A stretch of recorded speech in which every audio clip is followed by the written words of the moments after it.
Thanks. All right, this class, we're going to deal with the not fun stuff. We're going to deal with the fundamentals. This is the thing that frustrates me the most about the artists I work with. And it's not anybody's fault. It's just that these are things that really, that I don't know that are taught anywhere. This is not drama. This is not choreography. This is not dance. This is not any of that stuff. What it is the understanding the fundamentals of what to do on stage. It's like I said earlier, it's like teaching people a quarterback to drop back to throw a football. Person may have the talent, but you got to teach them some of the technique. You've got to have the equipment. Even if you're the quarterback, you've got to have a helmet, you've got to have pads, and you've got to have that stuff. So what we're going to do during this class is talk about the fundamental things that we need, the equipment we need, the strategy, and what even to do on this stage, where to do it from. Because there are certain places on stage, for example, that are more important than others.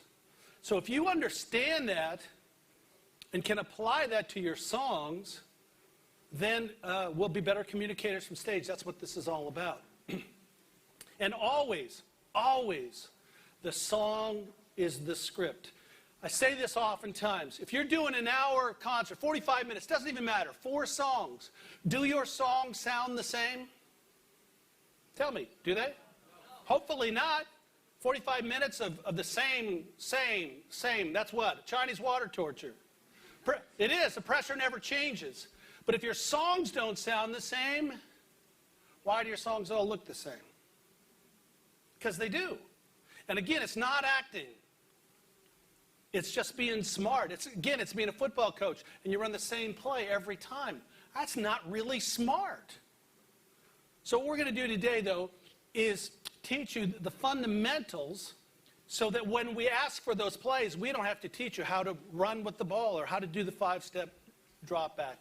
So we can start doing things. The first thing we're going to deal with is placement on stage.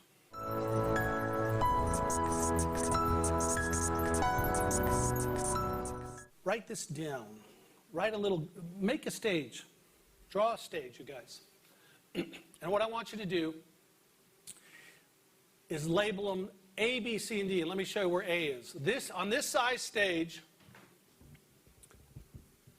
this is A. Draw a circle, put an A. This is B. This place on stage. This is C. This is D. And this is E. Those are your places on stage. Now, are there more places than that? You bet. Here's the dilemma. Everyone goes, well, I'm going to put you in a box. I'm not going to put you in a box with any of the stuff we do. I'm going to give you the play so your talent can be free to come out rather than winging it every time. Does that make sense? We're going to drop some plays, and that's what's going to happen in those other rooms. We're going to drop some quote-unquote plays, things that work, so when you hand the ball off, in a sense, when I ask you to go to a certain part of the stage, it's not boxing you in, it's freeing you up. When you hand the ball off to one running back, when he's going through this hole, his talent then takes over. He's not thinking about, what do I do? Because there's nothing worse than seeing somebody think on stage. We've all seen it and we've all done it. You're in your head. You're not walking in what I call your deep water, your talent. The stuff should all be worked out beforehand. All these fundamental things should be done beforehand so that you don't have to think about them. You've done them enough that they just come out. You understand the strategy. This is an important part of the song, so I'm coming over here. So there are your places on stage. Are there more? Yes, but let's just deal with the fundamentals right now. Once you start understanding the fundamentals, we can do offshoots. Immediately, we all start looking for the different. Okay, well, how can we do this different? Don't learn to do it different till you learn to do it right.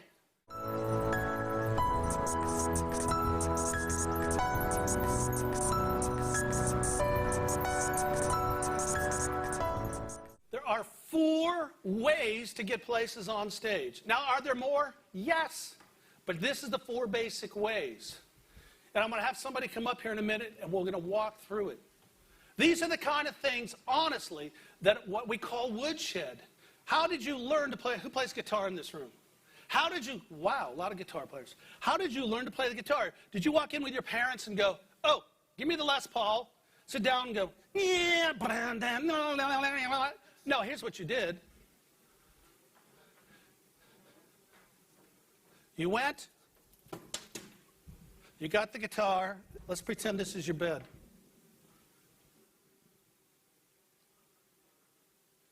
You got a book and went,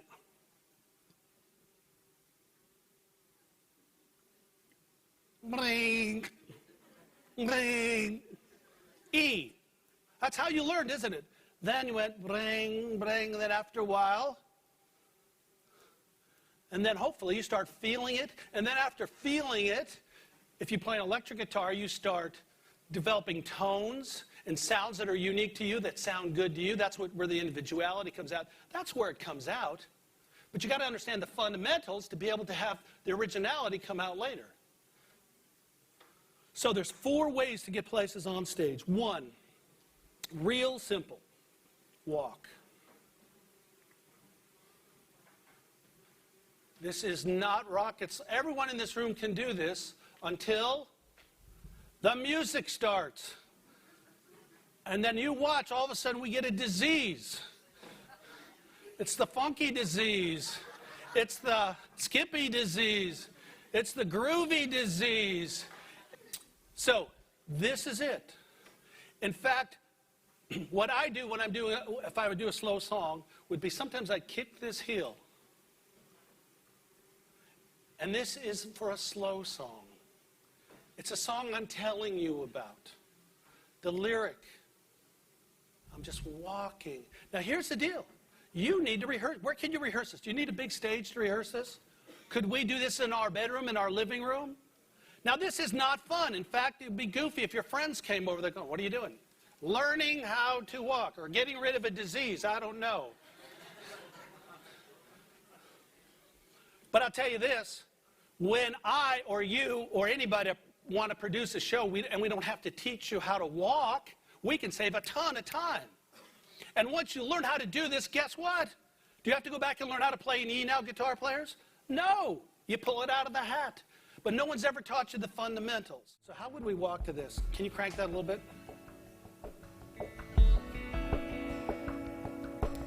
1, 2, 3, 4.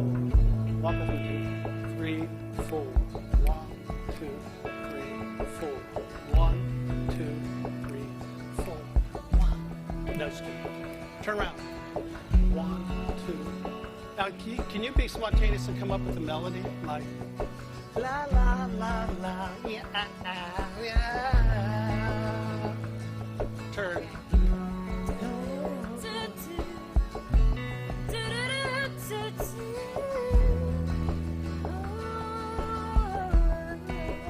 Turn. Keep going.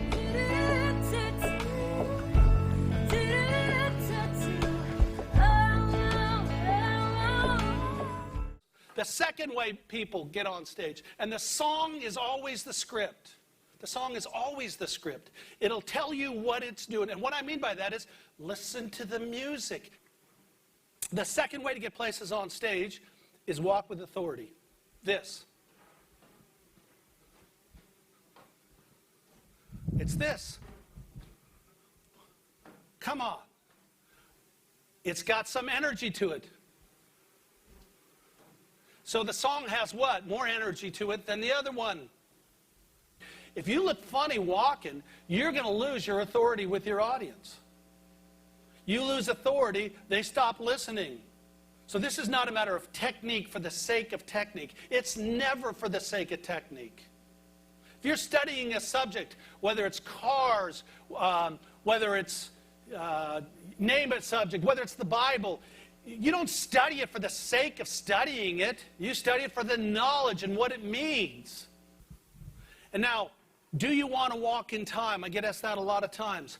If you can, great. But it's not about walking in time.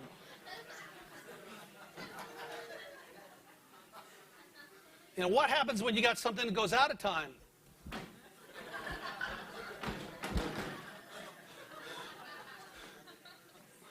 That's the second way. Walking with authority is what I call it. The first is walking.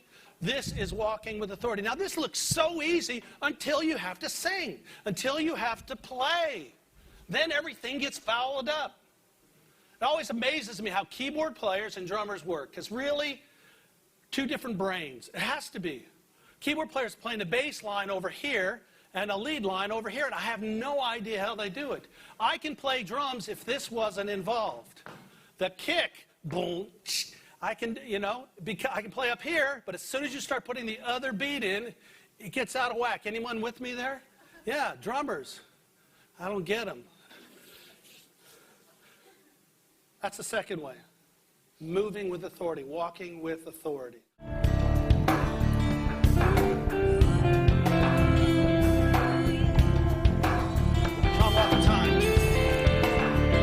Place I've never been before, and I know that I can see the days are getting slower, and I'm moving fast, but I know that something's coming at the end, and I can see another day and another minute. I don't know what I'm saying, and then I go, and then healing waters flow. I don't know. All right.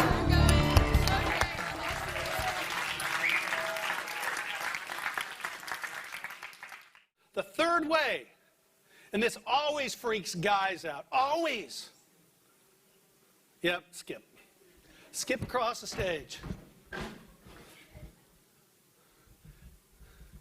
Always freaks guys out. They go, no way, dude. Everything but that. I'm not skipping. I'm not talking about that. What I'm talking about, and the song is the script. The song's got some energy to it. You can't be going. It makes no sense visually. The song is the script. The song is rocking some. You've got to move. And the idea is to get over here. You want to get over here with some energy to keep the integrity of the song. People think what I do is exact opposite of integrity. We're acting, we're performing. No, we're not. We're trying to keep the integrity of this song. People want to see the music, not just hear it. If 55% of communication is what you do with your body, let them see the music. And I don't mean acting it. Do you act when you sing? No. It comes from the inside out, doesn't it? If it's done right, that's exactly where it comes from. So we need to train ourselves to do this stuff. And can you do this in your living room? Yes, you can.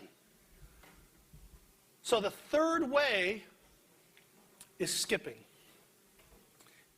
1, 2, 3, 4. Can we skip?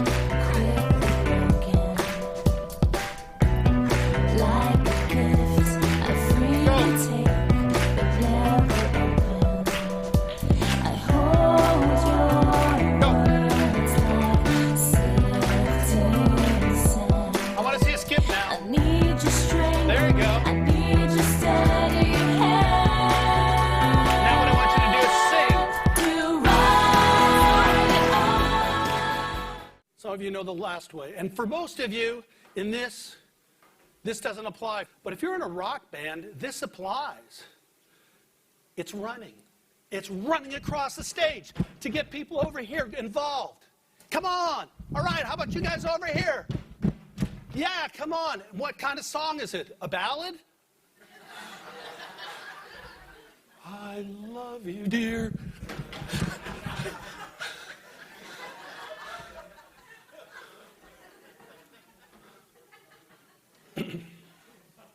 No. The song is the script, but running across the stage, at the right song at the right time, rules. It's totally appropriate. People see the music, people will respond. So there's 4 ways to get places on stage when you're up here singing. And here's the beauty of this.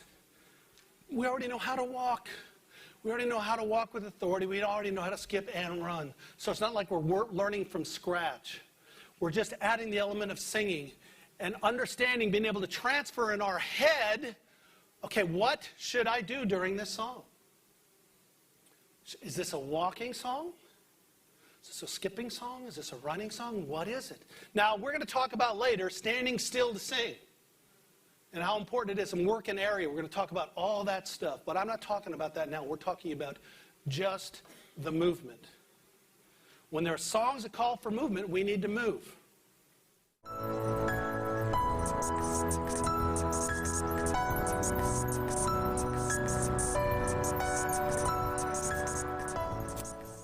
Five places on stage, 4 ways to move. Then we have 5 angles. And here's what an angle is. Let me explain why we do angles. See these cameras around here? We got 4 cameras. I'm going to look cool and exciting no matter what. On film. On film. Why? Because, well, it's cool as I can look, okay? But why? Because they got an angle coming in here, and they got an angle coming in here, and they got an angle there, and they're going to see the little, they'll be like, wow, that's cool. Because they got all these angles. But when you're performing, you don't have all those cameras and screens to show people. That's why. How many of you have ever seen a video or an artist on TV and you're thinking, wow, that's exciting, but they got a shot from here up. And you can see the little sneers and the little things. You see a little booger if you need. You know what I mean? It's all the little things that are going on that you can see. It's because it's fooling you. The person right there really that makes it interesting is who? The producer. Well, at this point, you guys don't have producers, most of you. Producers on stage. So you've got to be interesting by yourself and create those angles. So here's one. Now we're going to number these. This is 1. You actually will sing this way or move this way. This is 2. This is 3. This is 4. And this is 5. So instead of singing like this the whole time, we will create angles.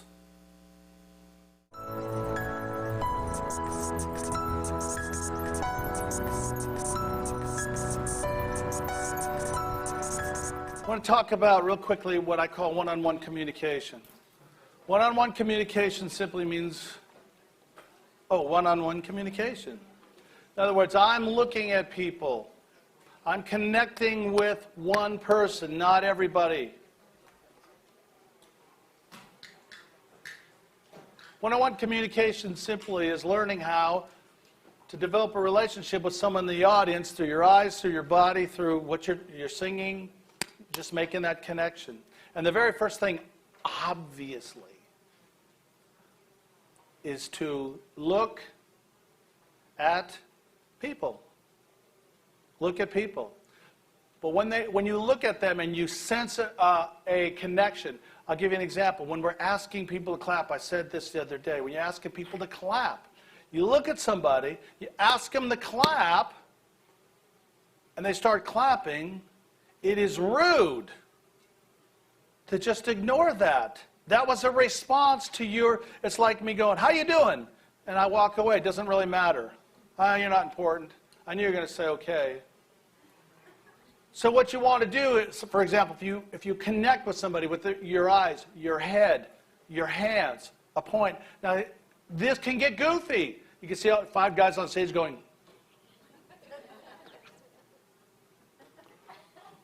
I'm not talking about that.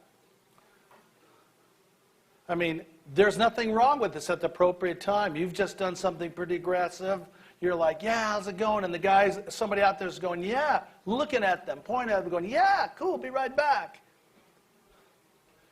And if you make people feel important, they're going to respond to you. You involve them, they'll be involved in the show. One of the things I constantly hear is if you're nervous, just don't look at the people, look right over their heads. I just don't like looking at poles the whole night. I mean, really, the idea is how to connect with people.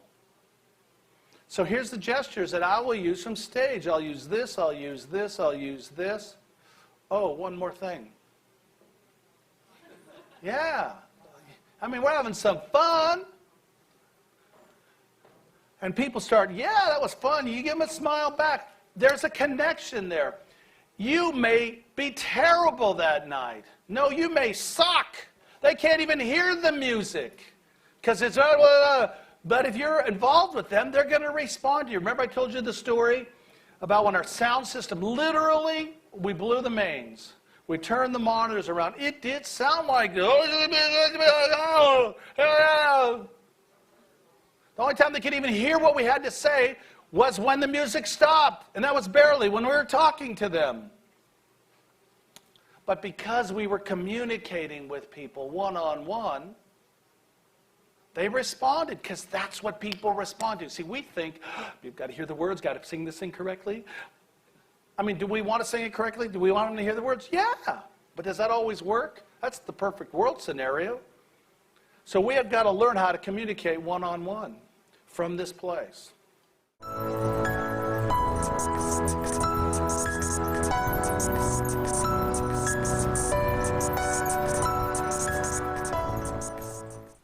Then, once we learn how to communicate one-on-one, smiling, head nods, pointing, fist if you're doing something aggressive, throwing something, no, I'm just kidding, at people. Then what we do, and this is, again, this is not manipulation, this is just smart. We break the audience up into zones. Now, we don't really have to do, I don't have to do zones here in the sense of, I do. I have to pay attention to where I'm going and who I'm. This is an area, that's an area, that's an area, that's an area. But you get into a bigger place. If you can imagine this going out a little ways, just much past you, and always, always, always start your communication at the back. At the back of the room. Why? Because you right there can see the drool coming out, or the little, the cool little emotional things. The people in the back can't see anything. They just, if you're not even moving or there's no emotion in your body, they can't, all they have to go on now is your voice or the emotion that they can hear in your voice. So what we want to do is start in the back of the room, because these people right here are already involved in the show.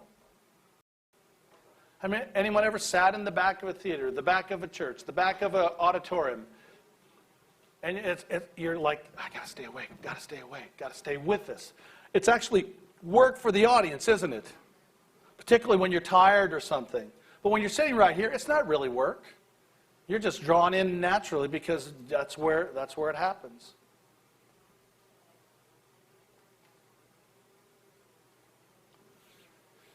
So what we want to do is break the audience up into zones. We always start at the back. Now, in a perfect world, we just break this up into 9 zones. There's 1, there's 2, there's 3. If we did this, I would break this off into probably 8. But there's, in the normal theater or normal thing, there would be 9 zones. 1, 2, 3, 4, 5, 6, 7, 8, 9. And what we do is we pay attention to this part, this zone. And the beauty in a big hall, this is where the rules change. The beauty in a big hall, first of all, they're not going to see a smile, are they? So what do they need? They need a bigger gesture. That's where this works. That's where this works. That's where this works. All appropriate to the venue. You don't want to be going, a place this big and be going, yeah, baby. That's over the top. But you're in front of 16,000 people. This is totally appropriate. And what happens in that zone right there? You point up into that area, and you can't see. In fact, sometimes you can't even see because the lights are on you. But you know they're there, God willing. True story. Detroit, whatever. We did one show, and there's balconies in some places, right? And so we sold out the first show, came into the second show, had no idea that there was I couldn't see anything because the lights are on you. I could see about this maybe right there. And second show came in. No, they closed off the balcony. I have no idea. I'm over here playing. I played bass. I'm over here, and I'm like, yeah, how's it going up there? And you see these people after about half a song, looking back going, because they could see in the balcony, like, what is up with him? So, of course, after a couple of those, I kind of like, they're talking, you know, a front man's talking or something. I get out, and there's nobody in the balcony. I mean, it was silly. So make sure, here's the key. Make sure there's somebody there, okay? So when we hit that one-on-one communication with somebody, even though we don't know who that somebody is, like, cool, nice hat, whatever the deal is, all the people in that area think you're looking right at them. And they feel involved in the show. And all of a sudden it's like, hey, they're looking at me. He's looking at me. No, fight breaks out. So all the people in that area start feeling like, wow, this is cool. And then what we do is we get that plate spinning on that stick. And all those people are like, yeah. And it's like, be right back. How are you guys doing tonight? And we get the next plate going. Then we come back to this one. Got to make sure that this one keeps going because that plate, you know what I'm talking about, plate. Skinny stick, get a plate spinning. Come over here, get another plate. Ooh, got to keep this going. And guess what? As you start doing this after a while, the idea is to get all 9 plates spinning. And then what we have is a thing called overkill. Everyone in the audience feels a part of the show. You're not letting them fall asleep. Why? Because you're involving them in the show. Versus this, or I'm so afraid I won't look at you, and then if you respond, it's okay. And then we play the whole entire night. There's 2,000, 1,000, 50, doesn't matter. There's people out there in the black, and you don't even know they're there. You're going to lose those people. Because people come to see people. They don't come just to hear music. It's the emotional thing, because if they just wanted to hear music, what would they do? They go buy the CD, yeah, where they can hear the words. It's sung correctly. So there's more to it than that, isn't there? Has to do with that connection. So it's one-on-one communication and then zone communication. Now, let me just say this. I make it sound, at least I think I do, make it sound pretty easy. Oh yeah, I can do that, I can do that. You do realize you're singing, you're playing, there's adrenaline flowing through your body. This is not simple. Who here has ever attempted to get in shape? and you're going to run the track, right? You're going to, okay, I'm going to get out there and I'm going to run. And the first day, of course, enthusiasm's there, and you run around the track a couple times, 3 times. I'm going to run a mile today, and after about, 2/3 of a lap, you're thinking, oh my gosh, I'll tell you what, let's compromise. Just twice around the track today, you know. But here's the point. You have to, if you're going to run a marathon, you got to develop this. If you're going to lift weights, you cannot start at the top. You got to start small and build and build and build. And that's what zone communication is. It's starting with 1 zone, 2 zone, 3 zone, okay, and these people naturally fall into it. And I nail them, and I nail them, and I nail them, and then as I get more comfortable with that, I add another one. And then I add another one, and by a certain time, I can start adding these zones, and I can hit them all. But it just does not happen right off the top. But the thing that I do is I always start at the back. Even if I just hit 1 and keep it here. And then people feel involved in the show. This is a really beautiful thing when you got a band or a group. Because everyone's hitting different things, and after a while, virtually everyone feels totally involved in the deal. You know, and there's overlap, and there's all kinds of stuff. I mean, you'll get that's why we got 7 standing ovations with the monitors. It wasn't the music. It wasn't because we sang well.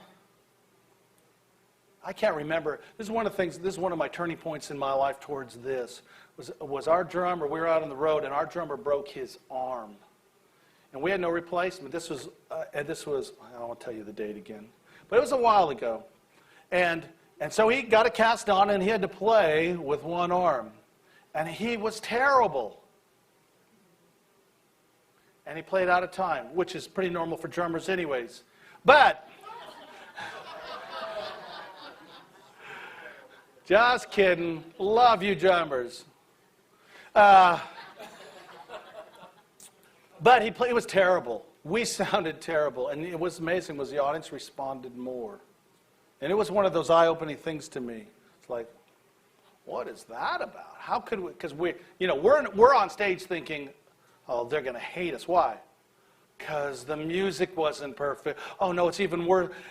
No, what were the people responding to? That was an eye-opener to me. Now, is the key, break your drummer's arm? No, it's not. But it wasn't the music. That's what opened my eyes. It wasn't how perfectly we played. It's what do people respond to? And they responded to him as a person. There was empathy immediately. And they were amazed because their audiences are... They didn't know that he couldn't play a triple stroke roll anymore. He made everything look hard because guess what? It was one-handed. And they're like responding to his effort and just who he was. So people respond to people. So when we're standing on stage, we need to connect with people. We need to learn one-on-one. And then we start adding zones.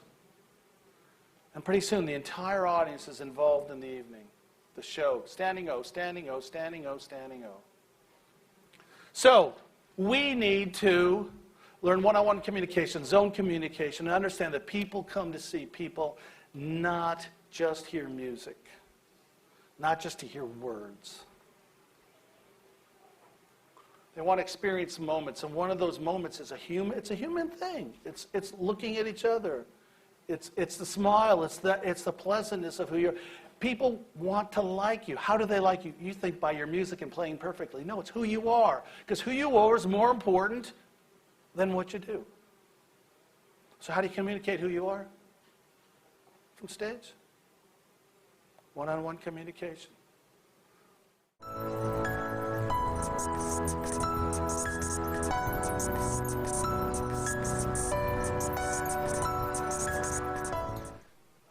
Particularly for artists who are tied to things, behind a stand, behind a stool, behind a keyboard, we have some options. And really, one of the options is we want to direct the audience's attention. We want to draw so that they know what to pay attention to. It doesn't get any simpler. When the guitar player, how many times have you seen this? You're in the audience, and the lead singer's up there singing, and then there's a guitar solo. And the guitar solo is in the dark, and the lead singer's going, trying to get the attention of who? The lighting guy to direct the light to the right spot. Am I correct? Because if they direct it to the right spot, and the guy does a great solo, and people get what he's doing, guess what happens? Yay! They're connected to what is important at the time. Guitar solos, for example, sax solos, musical things are not there. You're not in the studio doing that going, I'll tell you what, I think I'm going to need a drink of water here, so let's put a guitar solo. That's not how they're done. You put a solo when you put a musical interlude in because it's musical, because that's what fits. That's what the attention needs to go to, whether it's a piano, a guitar, even a strumming thing. That's what people need to pay attention to, am I right? Not you, not the words at that moment. So, when we're playing the piano, when we're doing a musical interlude, when there's not words going on, when we're playing the piano, our attention doesn't need to be... Because the audience, where's the audience paying attention to right now? Yeah, my face. They're like, yeah, they're thinking, this is weird. What's he smiling about? Something crawling up his leg? What? I don't know. But if I basically say, what are you going to pay attention to now? What is more... Now you're looking at me, but really, what is your ears going to close in on? Yeah, what I'm playing. If I'm looking down and singing, and the words are to people, the song is always a script. If the song is to people, guess what I need to do? Look at people. Yeah, it's like, all right, looking at people, looking at people. So I'm directing the attention. They know I'm trying to connect with them about a song, about the lyrics. They're going to pay more attention to the lyrics at this point. Be right back. I got a cool vocal thing. I'm not going to sing this to you. I'm going to either use an angle, close my eyes. They know now, well, he's not looking at me. He's not trying to connect there, so my attention now is on my voice. Yeah. It's not on the piano. It's not on you. They'll clue in more to my voice now because I've said, don't pay attention to this, pay attention to this. So I could be singing a song lyrically to you, got a little vocal thing at the end, come back to this, got a cool musical thing. Now I'm directing the audience's attention on what to pay attention to. Now, as silly as that sounds, and it is very subtle, but we have to use all the subtle tools in the world when we're sitting at this thing. We don't have the ability to move so much. So what we want to do is become directors in our own right. That's what I was trying to do with Scott when we were doing the guitar thing. When there was not a guitar thing, when there was no vocals going on, get away and play because now people know to pay attention to it. But it's not like this. It's like, I don't care if it's just chords. If it's looking hard, the audience is going to respond because audiences are, they don't know that playing it G over and over isn't hard because they've never tried it. And actually, if they did try, they probably did try playing it.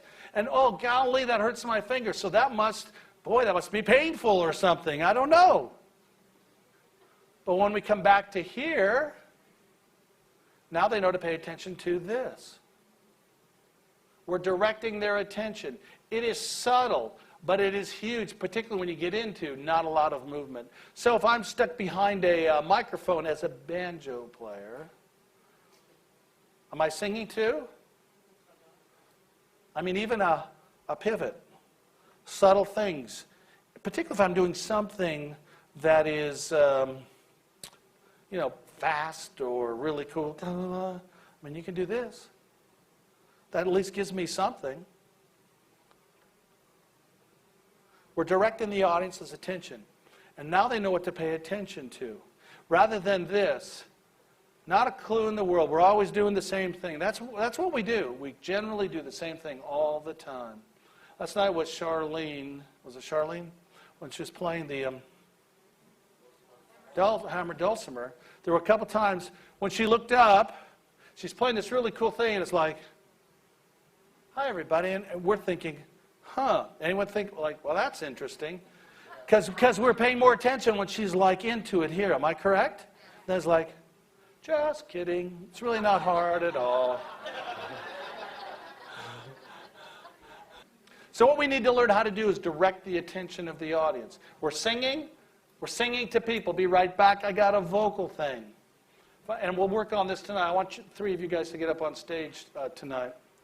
When you're doing a harmony thing, let's say I'm the lead singer, and I'm singing the song. And I'm behind the microphone stand. And then here comes the harmony, and maybe the keyboard player comes in. Let's say it's just me and a keyboard. The keyboard player comes in with a harmony. Just a little like, cool. Just a little like, all right. Guess where they pay attention to now? The harmony. They'll actually hear the harmony a little bit better. They'll know. Their eyes will tell them what to listen to. And again, I'm not talking about this. Here comes the chorus. And the hokey meter starts moving. I'm not talking about that. I'm just talking about a reaction like, yeah, cool. And not every single harmony. We're setting up, they'll get used to particular harmonies repetitive, a couple times. Does that make sense? Now they actually pick up the harmony. Because audiences don't know so many people don't even know what harmony is. I learned this simply because I played the bass guitar. I can't tell you how many people come up to say, I love you the way you play the guitar. I'm thinking, no, I play the bass. Oh, you do? I thought that was a guitar. So what we need to want to do is direct the audience's attention.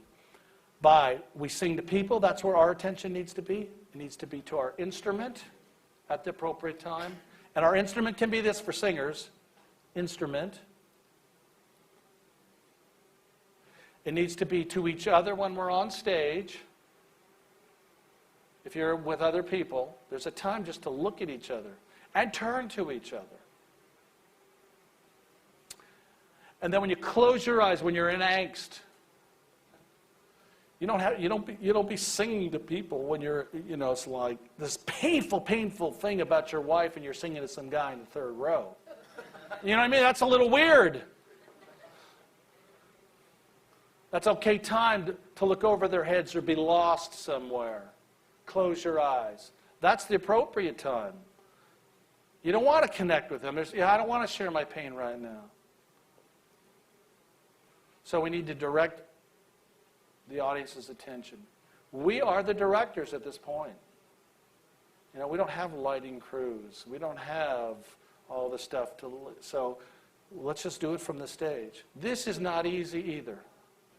This is not easier. But the song, again, is always the script. Does that make sense? What does the lyrics say? What's going on in this part? There's a musical solo. Let's break it down. Okay, well, it means we got to pull it to the side so they know to pay attention to it. Just even a step over a little bit. And I talked about this yesterday. Not a step back necessarily. Step back doesn't mean much to people out there.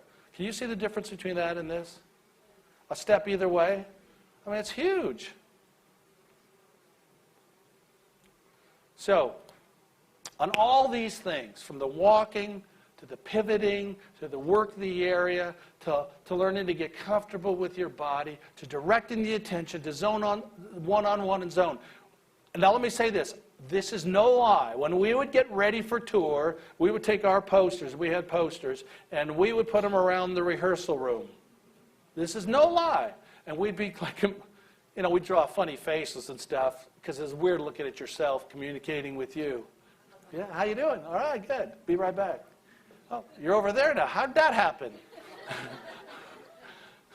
And we would practice communication in rehearsal now.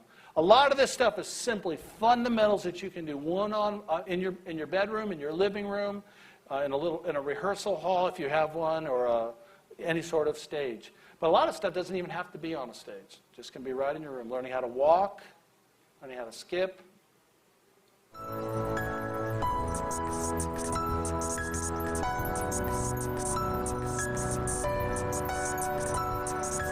So we've talked a lot about movement. What we haven't talked a real lot about is what I call working an area. In other words, when you don't have a lot of room, or the song, because the song's always a script, am I right? So the song will kind of give you an idea of what it should be. But there's got to be, you don't have to move on every song. In fact, if you moved on every song and were back and forth across the stage, what would that be? It'd be the same thing over and over. Chinese water torture, same thing over and over. So learning how to stand and just use a little bit of an area is crucial. So what we're talking about here is just simply what I call working an area. And when I watch people sing sometimes, first of all, let's start with this. People feel music three ways. From here up. So you have people who are still bound up in their bodies. They're not living in the present. They're living in their head. So they're like, you see all this emotion, but it's only in their face. And their body doesn't reflect the emotion. We saw that a little bit today. There's this angry song and very casual in the body. So what we have is music from here up. Then people feel music from here up, from their waist up. So they're a little looser here. And then there's the third way, which is music feeling it completely in their whole entire body. And for some of us, again, we're back to some of the emotional things. Why don't we allow that to happen? Why does it stop here?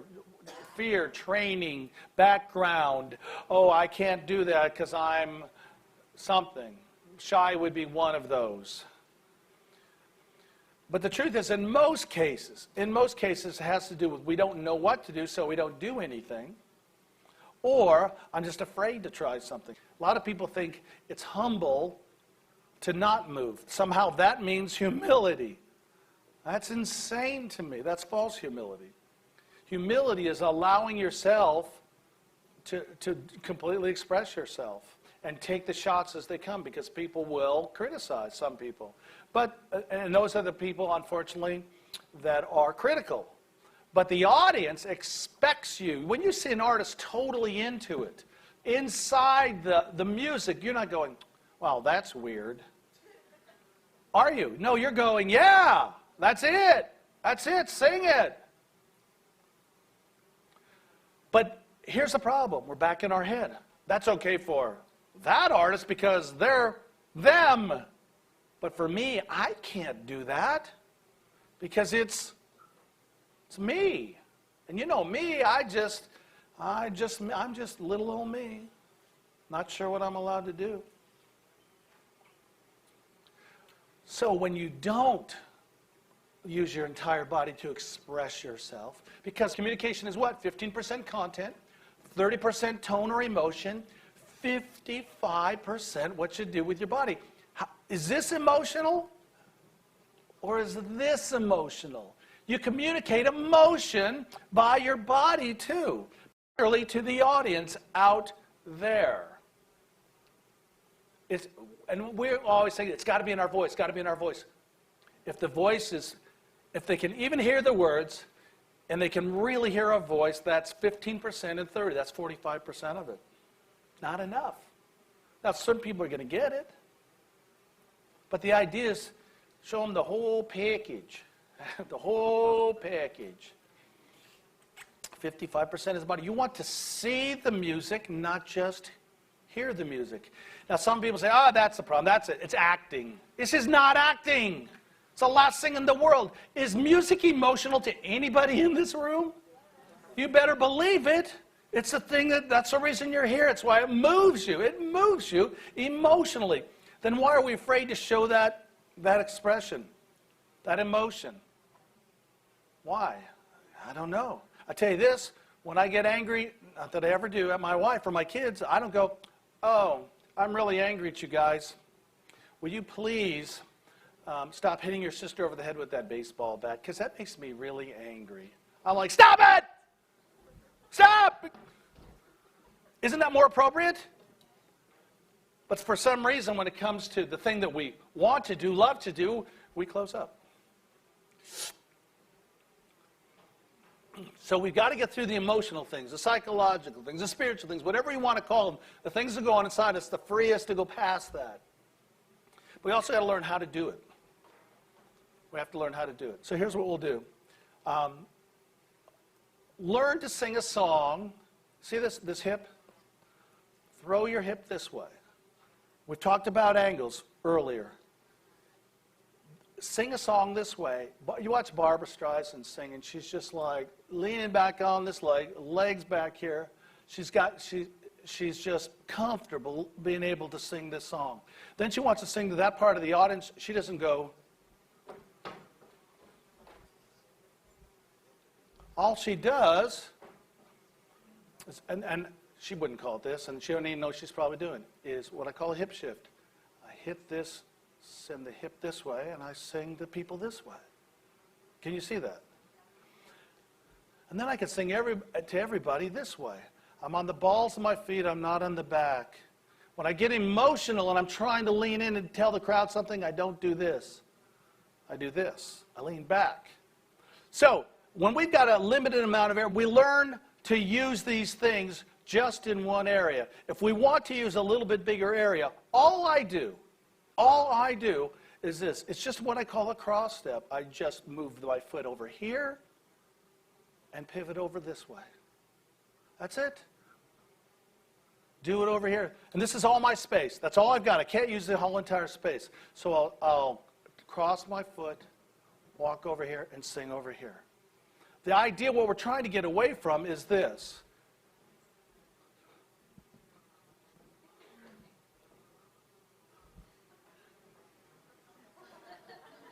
It's learning to stand still, just use pivots, angles, be right back. This is a pivot. Where's my weight? It's on this. I'm not going Oh. So what we're trying to do is just learn to put weight on this hip shift, this, weight on the balls of our feet, learn to do a cross step. And then what do? This, use our angles.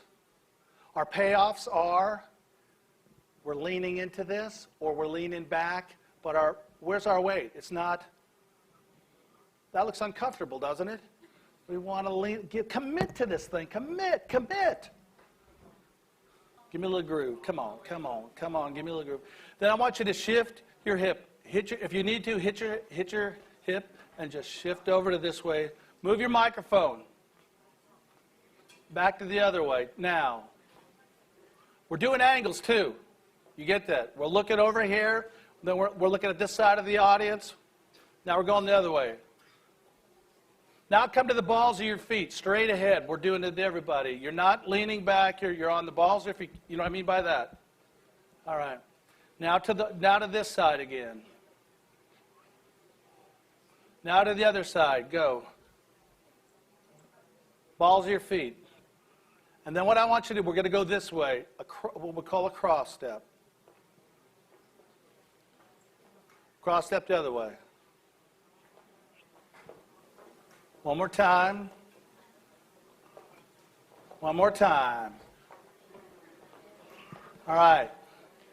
So, can you imagine now you're behind a stand instead of holding the microphone? We got our weight on this hip. So we're singing to the people this way using our angles. Now we'll slip over to the other side. Go. This way. We're not doing this, guys. With the microphone, because the radius of this is like this. And that's, you get that? And that's a 58 or this kind. So we're this way now. Come back the other way. This way. Now to everybody, balls of your feet. All right? Now let's do the cross step. Can you see that with the microphone stand? This takes work. But the beauty of it is once you have it, you have it. Once you have it, you have it. These are the kind of things you can do in front of your mirror. You can do angles. You can learn to skip. And what you need to do is put on in your songs, literally put them on in your bedroom, your living room, wherever. Some of you can go into your churches and think. I feel like, Winnie the Pooh. Think. What should this song look like? Is it walk? Is it walk with authority? Is it skip? Or is it run? Which one of those is it? Now, is it always fit into that category? No. But it's pretty darn close almost all the time. And is there a time when you're grooving? Yeah, there's nothing wrong. But let's get the fundamentals first. Everyone wants to jump ahead of the fundamentals. No foundation. We have no clue. What will start happening is you will start finding your own kind of thing going on with that. Does that make sense? Out of that will come your body expression. But if you never have the foundation, it'll never be anything. It'll be... Now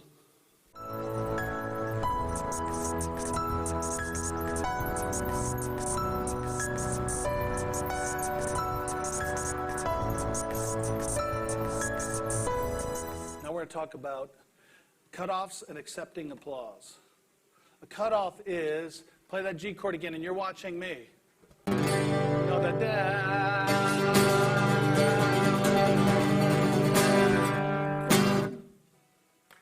that's it. What do you do? So you're going to watch me. Now here's the deal. When you have a CD, and I was asked this question earlier by you guys, we need to make sure we have the right endings on songs when we're recording now. Do you guys understand that? Or if we don't, here's what I've done with artists at times, particularly artists, songs are going to get on radio and they fade out. Just ask the producer, beg the producer, bribe the producer to, even if it fades out, at the very end of this, throw an ending on it, a resolve. I mean, if it's an energetic song, more than likely we need a trash can. I mean, that's the simple rule. If it's just a nice song in the middle, it's got to have a resolve. And it's very cool to have like really artsy-fartsy endings. But if you have too many artsy-fartsy endings in a song, after all, the audience doesn't know what to do. You don't cue the audience. What we want to do is cue the audience with our endings, okay? So, give me that again.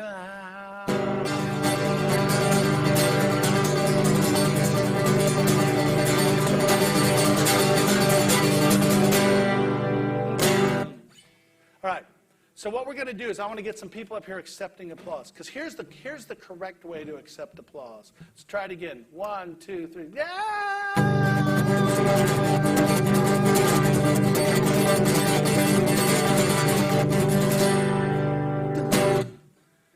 The wrong way is to go, thank you.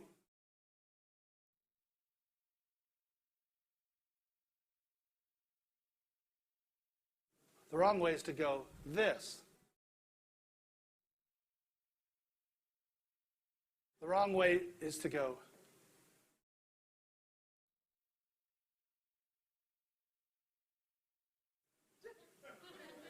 False humility. The correct way is to hold your ground. If you want to be bold, step forward and go, what do you think? Now here's the deal. This is going to be a mental issue for some of you guys. Why? Because it's like, oh, I can't do that. Particularly talk about family or peers going, dude, what are you talking about?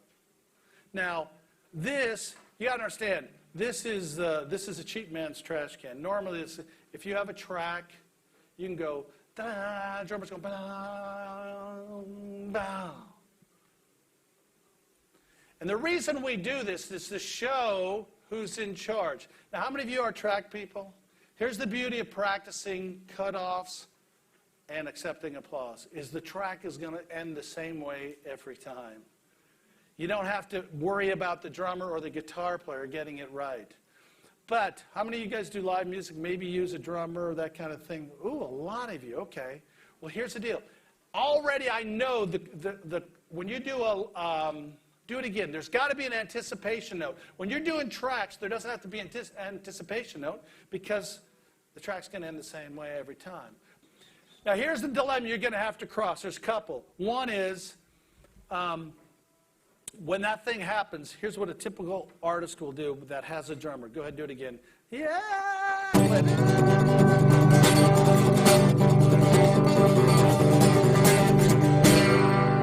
And we turn to the drummer, don't we?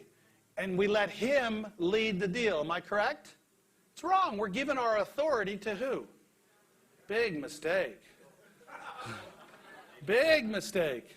You don't see Bono turning around. You don't see Springsteen turning around going, when are we over, Max?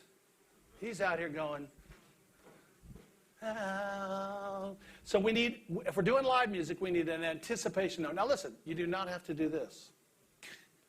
You can go, bum. The idea is you need a cutoff. We're telling the audience, bum. What? It's over. And what does this mean? Applause, exactly. You're the one, if you're the front person, you're the one feeling the people. Drummer's behind all this stuff. Done this too many years. Immediately the band goes, dude, what if we end at the wrong time? Well, we don't, because what do? Rehearse. We rehearse. We rehearse, that's it. So that we get it. Boom. Now, for those of you who are doing tracks, you don't have to rehearse with the band. You can sit in your room. Get it.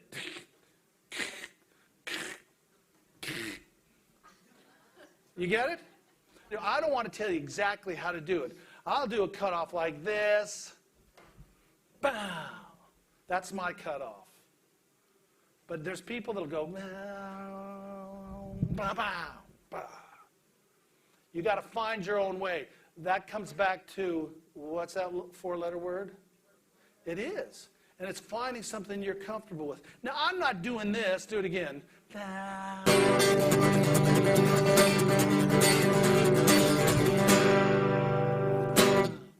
This is not Sunday morning. Okay?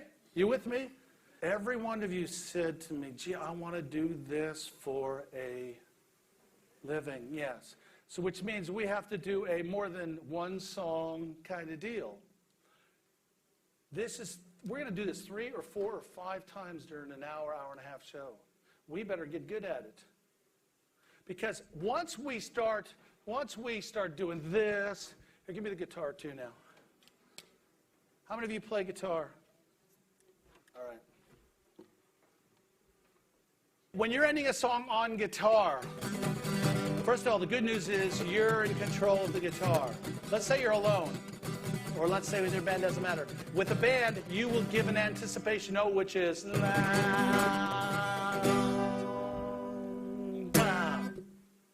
now, you don't go you don't go bring it down, bring it up, bring it down. If you want, now this is a great way after the first song, or particularly at the end. Then grab your guitar with this hand, pull it off. What do you think? Now, when I first did that, I broke my nose.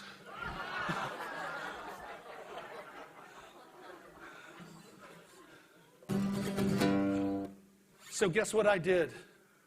I put a bandage on it. But I practiced. I worked at this. We were a high energy group. It would be like, yeah.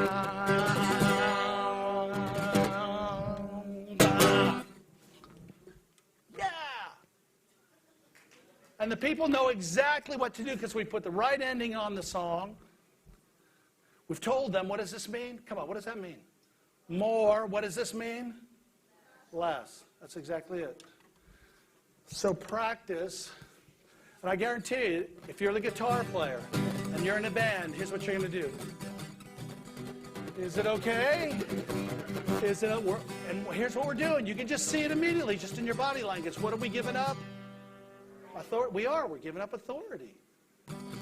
If we give up authority, guess what we won't get as much? Applause.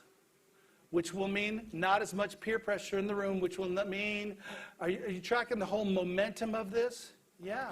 So that's why we need to learn how to do cutoffs and accept applause. This is really, really crucial if you're doing an hour show. I've seen entire evenings lost on the wrong endings. By everything fading out. Everything fading out. Ending on some really artsy-fartsy thing, then it fades out. Now, you can get away with a few of those, but that's after you build the momentum. So milk it as much as you want here, okay? All right. So stir it up, anticipation, cut off, this, applause cycle, hello, or not hello, thank you. Hello, hello. Come on. All right, no. Let me say this. This is perfect. This is perfect. This is rehearsal.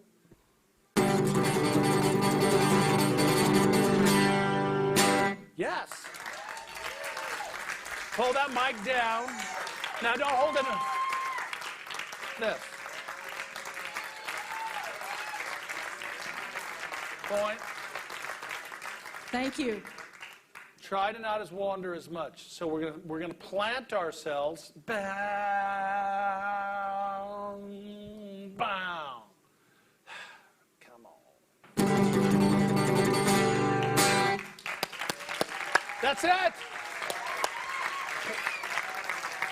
Point at somebody. Don't back up. All right. When are you going to say thank you? Thank you. Good. That was really good. One more time. And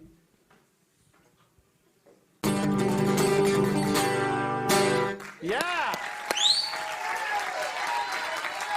That's it.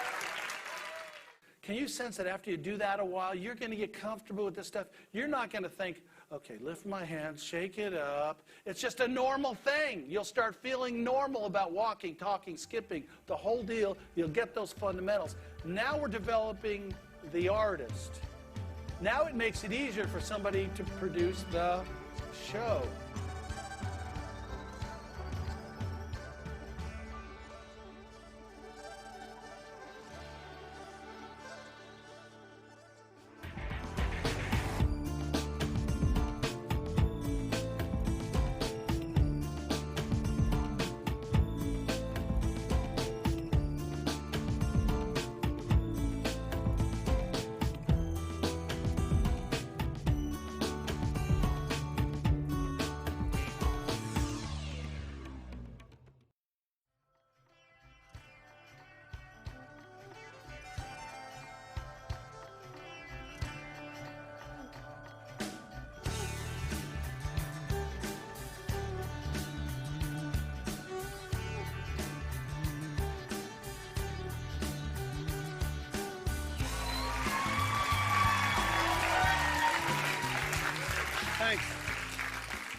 So we have 5 tools. The first one is this right here. And this is an obvious one. And sometimes, as a teacher, you got to point out the obvious, okay? This is a tool. And we're going to talk about later how to use this microphone. We already did a little bit. Holding it in what hand? Learn to use it in both hands. Now, here's one of the total keys to using a microphone correctly. Finish the thought. What I mean by that is this. Don't go switching microphone hands in the middle of the sentence. Finish the thought. Yeah, I really like you. Yeah, yeah. Really nice thoughts. Yeah, but the point here is this. You're not doing it in the middle. You're not going, yeah. It's distracting. You're losing authority again. It's like I don't know what I'm doing. So just as you do when you pivot, remember we do the angles. You finish the thought, the sentence. Would you breathe in the middle? Any vocal coaches here or anybody take voice lessons? Yeah, you don't go in the name. You don't breathe in. You breathe when? At the proper time. And it's usually when you finish a line. Am I correct? That's when you switch hands. And then it looks natural. And guess what you have to do to learn that? Practice. Practice. And after a while, you won't even think about it. It will become so natural to you, and the microphone will feel comfortable in your hand. There's a lot of you that don't even look comfortable holding a microphone.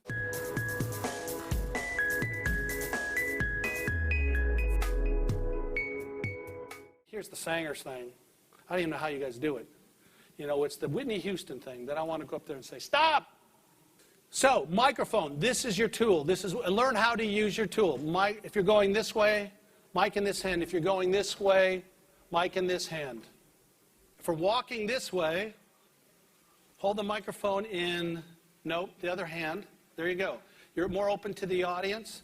Now let me say this. Somebody go, well, dude, I like this. If you have a song, go the other hand.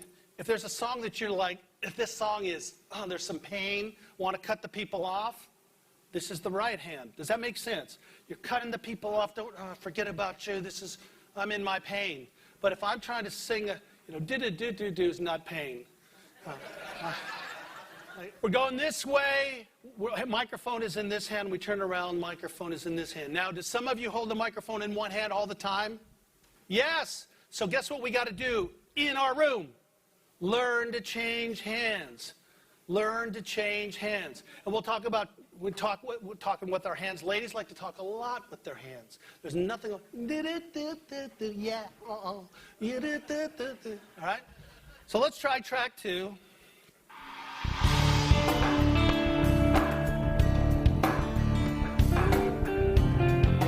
Got a little more authority. 3, 4, 1, 2, 3. Yeah. Other hand. Turn. Back. Other hand. Ladies, don't like to see you holding a microphone like this. Unless you're doing a hip-hop thing or something. Learn to just hold the microphone. That's cool. Switching hands. That's your first tool. Your second tool is...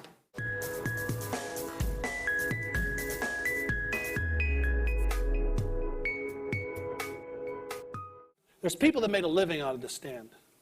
And this stand can show a lot of emotions. The beauty of this stand is that it constrains you. Now, some of you who are really gregarious, this is good.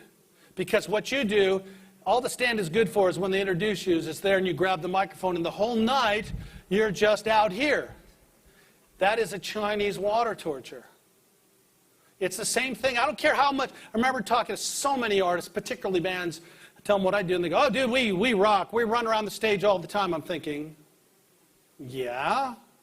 What does that mean? That means nothing. For some people, this constraint is exactly what we need. Particularly if we're doing, let's back up a step. How many of you would like to make a living doing music? You do realize you will never make a living singing one song. Do you realize that? You're going to have to put together a concert, an event, 45 minutes to an hour and a half long to do this. Some of you are thinking that's such a big step. If you prepare for it, you get a vision for it, you understand how to do it, you go out and accomplish it, you will be amazed at the response which will lead to the next event. So in doing that 45-minute to an hour and a half concert, we need songs that have constraint. Now some of you play guitar, and we're going to deal with this. Play guitar, this is all you have. You're thinking, guess what that is? Chinese water torture. But right for now, this is a good tool to be constrained on. But it allows also freedom with your hands, expression. Learning to use angles and express yourself from behind a stand rules. And then learning how to use this stand. Like I said, if you want to add some more emotion to it, a step is what I call a crossover step. It's not completely crossover. A step, pull the mic, and there's some more emotion inside this. Now, you don't have to do the crossover. You can just pull your thing over here and do this. But once you get this, you get this. Now, some of you, we're going to deal with the psychological things of, I could never do this, Tom. There'd be people that say, what are you doing? Who do you think you are? Exactly. Well, I can tell you who you are. You're a person that was made to do this. And the only things that separates you from them is what's going on in your head. They walk in those shoes. This is football time. That's like saying to the big guy who's playing football, who do you think you are trying to hit somebody hard in football? The audience expects this. You're not looking for, is it okay if I do this? Oh, okay, I won't. Is it okay if, I won't do that either. Is it okay if I sing this song? Okay, I won't. Well, after a while, you have no authority, you have no confidence. You will get criticism. But I'll tell you where right criticism will come from, when you try it without practicing it. If you practice it and known it, 97 out of 100 people are going to go, oh, that was cool. That was cool. You do it for the first time and look like Gomer Pyle doing it. They're going to go, that didn't look good. Well, that didn't look good. So here's our second tool, microphone stand.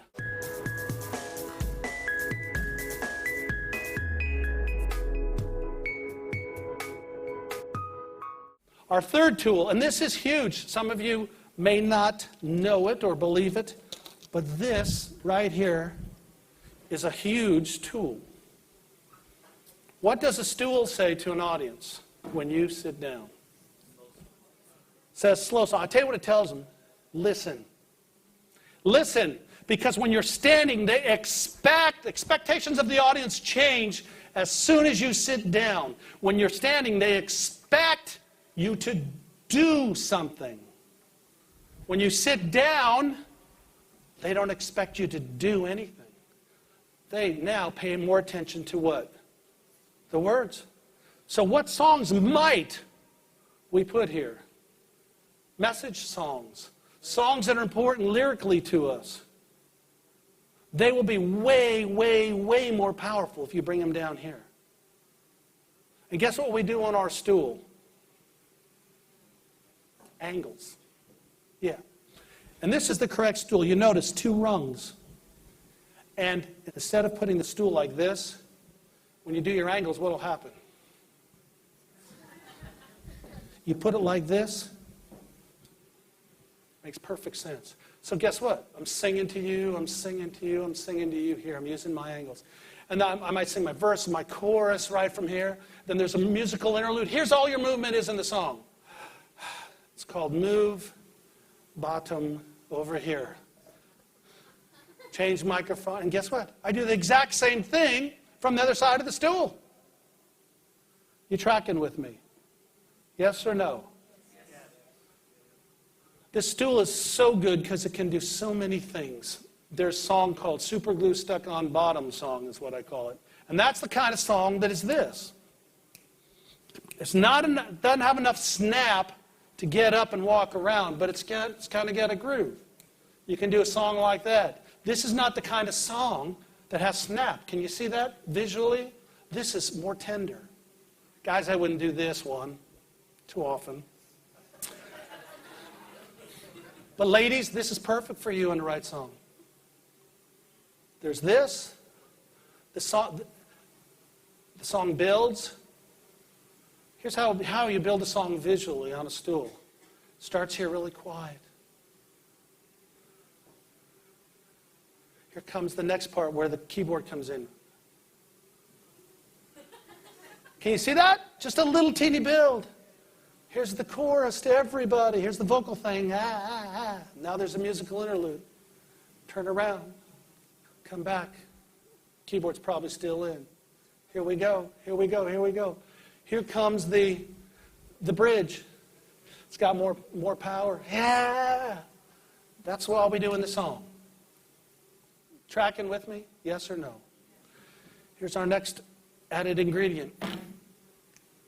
Singer-songwriters, most definitely, with guitar.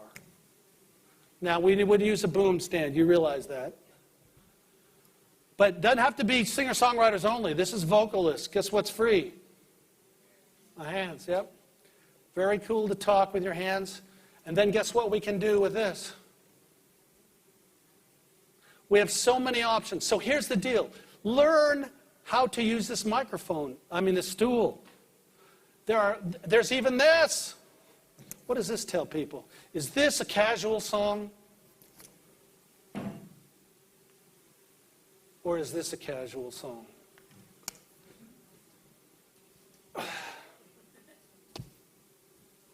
With A or B? Yeah. You're telling the audience, remember I said communication is 15% content, 30% tone or emotion, 55% what you do with your body. You're telling the audience the context of the song by what you do with your body. You understand it? We're not acting here. This is work. Now here's the beauty of sitting on a stool. Don't need a lot of practice. Just need a little bit of idea thinking. Now what do I do during this? Okay, this song, what should this look like? It's snappy. I'll do it on a stool. Most people can do this. Most people can pull a stand up here. But you've got to understand when to use this. This is bunting in a baseball game. The right time, the right place. Bam. It's appropriate.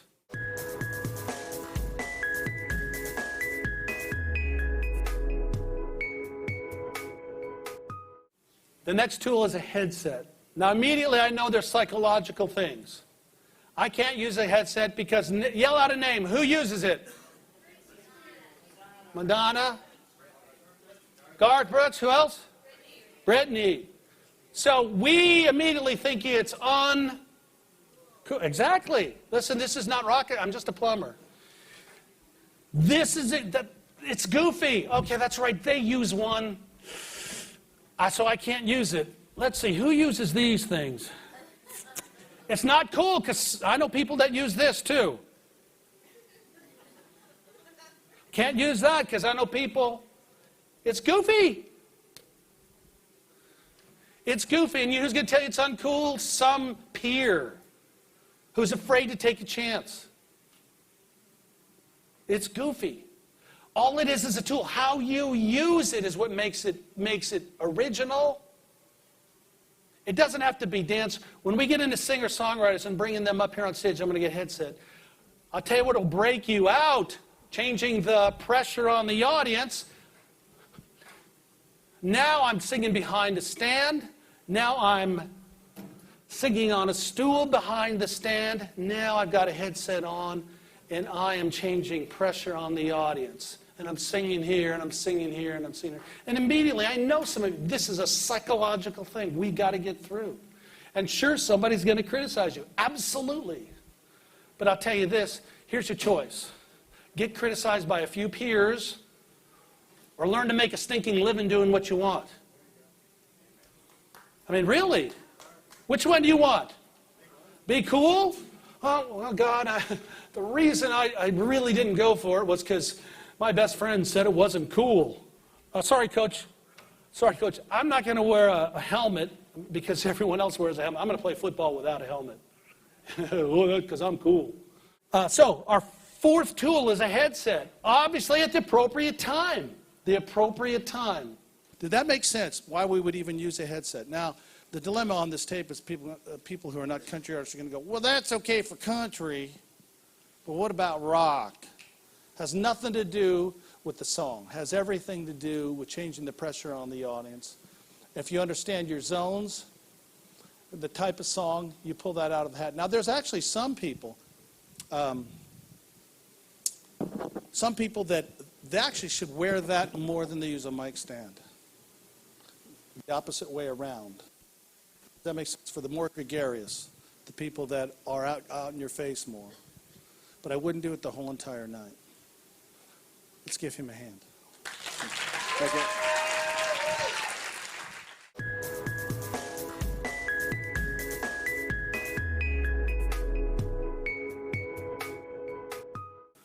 The fifth tool is this thing right there. Stephen here? No, yeah. Throw something up there. We have got to start thinking about media. Particularly of those of you who do singing songwritings, those of you who do tracks, this is absolutely perfect for you. If you have a band, I still suggest media, okay? I still suggest using media. But if you're a singer and a songwriter, if you're a soloist with tracks, there's only so many colors we can paint in up here. If you can take the attention up to the screen twice in a night even, that's going to change the what? Pressure on the audience. It's going to change the pressure on the audience, which is exactly what we want to do. Now, here's what's going to happen, some of you. You're going to put everything on media then. And then people will watch the media the whole night. Guess what that is? It's boring. It's a Chinese water torture. Now, the beauty of this program, this tool, is you can just put up, Steve, do you have just a color? Just like a backdrop. Just even a backdrop. Doesn't even need to be color. There you go. There's your light show. What if that was behind you? Nothing to pay attention to, just as a backdrop. There's the cheapest light show you'll ever have if you got a backdrop behind you. You tracking with me? Just enhance it a little bit. Remember the Good Hotel, Great Hotel? That's your fifth tool. All right, I told you I'm headed towards the end. This is the last thing I'm going to deal with today.